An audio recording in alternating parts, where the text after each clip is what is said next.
집에서 요리를 해보신 적이 있나요?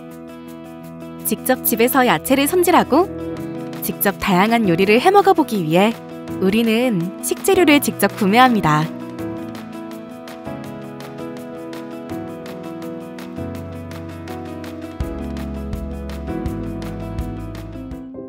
요리에 쓰이는 특히 신선한 농산물들. 사실 우린 별 생각 없이 쇼핑을 해왔죠. 그런데 쇼핑을 하면서 의문점이 생겼어요. 바로 과대포장. 많이 들어보셨죠? 그래서 환경정의에서 생활협동조합, 재래시장, 대형마트를 돌아다니면서 농산물 포장에 대해 조사를 해봤어요. 먼저 생활협동조합에서 장을 본 아이들이에요. 일단 눈에 들어오는 건 친환경 제품들이 많은데 비닐봉지가 많다는 점. 물론 양파 같은 재료는 망에 들어있었지만 친환경 농산물을 파는 생활협동조합인데 포장도 친환경이면 좋았을 아쉬움이 있어요. 두 번째로는 대형마트에서 구매한 농산물들이에요. 식재료들이라서 그런지 사실 여기도 비닐 포장이 꽤 많았어요. 껍질을 벗긴 양파도 비닐 포장이 되어 있고 비닐, 플라스틱 포장을 사용한 버섯이 많았지만 단단한 버섯은 무포장으로 판매하고 있었어요. 종이 상자에 담은 감자, 종이 상자에 코팅이 없었으면 조금 더 친환경 포장이었을 텐데라는 아쉬움이 있어요. 이번에는 재래시장에서 구매한 제품들이에요. 다른 유통매장에 비해 비닐 쓰레기가 거의 나오지 않았고 상대적으로 무포장 판매가 많았어요. 필요한 제품만 사서 에코백에 담아오니 왠지 환경이 보호되는 것만 같더라고요. 왼쪽과 오른쪽 어떤 차이가 느껴지시나요? 비닐, 플라스틱, 랩, 스티로폼 등 다양한 포장들. 반면에 불필요한 포장이 거의 보이지 않았던 농산물들. 이렇게 놓고 보니 확연히 비교가 되더라고요. 과대포장의 주범 중 하나, 과일 세트. 농산물은 저탄소 인증을 받았지만 과연 포장까지 저탄소일지 제가 직접 확인해 보았습니다. 벗기고, 벗기고, 벗기고, 또 벗기고. 벗기고 벗겨도 제품이 나올 생각을 안 해요. 이런 알맹이들을 만나기 위해서 이만큼의 포장 쓰레기가 나와야만 하다니. 제품을 보호하는 것도 중요하고 예쁘게 꾸미는 것도 중요하지만 생각해볼 부분이 많은 것 같아요. 무포장으로 환경을 생각할 수 있는 방법은 정말 없을까요? 저는 그런 곳을 직접 찾아가 보기로 했어요. 경상남도 진주. 이곳에는 농산물의 포장을 최소화하고 친환경 포장을 위해 노력하고 있는 환경부 인증 녹색 특화 매장이 있다는데요. 재활용을 독려하는 귀여운 문구부터 포장을 최소화한 매장 진열까지 매장 곳곳이 환경을 생각하는 예쁜 마음이 담겨져 있었는데요. 진주 텃밭이라고 불리는 이곳은 과연 어떤 곳일까요? 2013년에 지역민들이 설립한 협동조합이며 사회적 기업입니다. 작년 기준으로 4,500명의 조합원이 함께하고 있고요. 생산자, 소비자, 직원이 모두 조합원으로 구성되어 있습니다.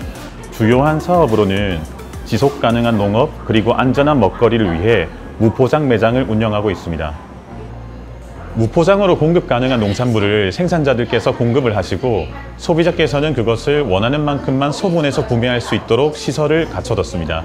그 밖에 소비자들이 가정에서 사용하지 않는 종이 가방, 비닐, 아이스팩, 신문지 등을 매장으로 수거해 주시면 그것을 재활용하는 것도 병행하고 있습니다. 부득이 장바구니를 챙겨오지 않으시거나 하는 경우는 비닐과 종이 등을 비치해 두고 사용에 대해서 50원의 환경분담금을 부담하게 합니다.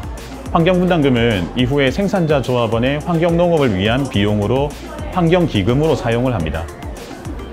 2년간의 무포장 매장 운영을 경험으로 포장이 필요한 농산물들을 구분했습니다. 특히 상추와 같은 잎채소류 같은 경우는 어쩔 수 없이 포장이 필요하다는 것을 확인했습니다.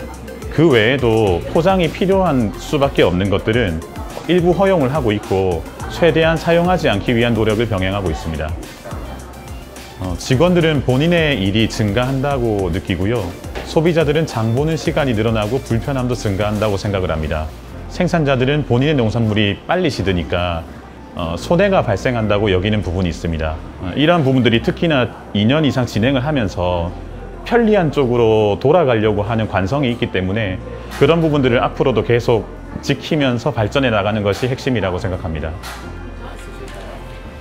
2022년 중순에 환경부에서 지정하는 녹색 특화 매장으로 선정이 됐습니다. 이 과정에서 조합원들과 함께 저감한 탄소량을 측정하니 1000kg의 탄소에 달했고, 이것은 소나무 200그루를 심은 것과 비슷한 성과라고 할 수 있습니다.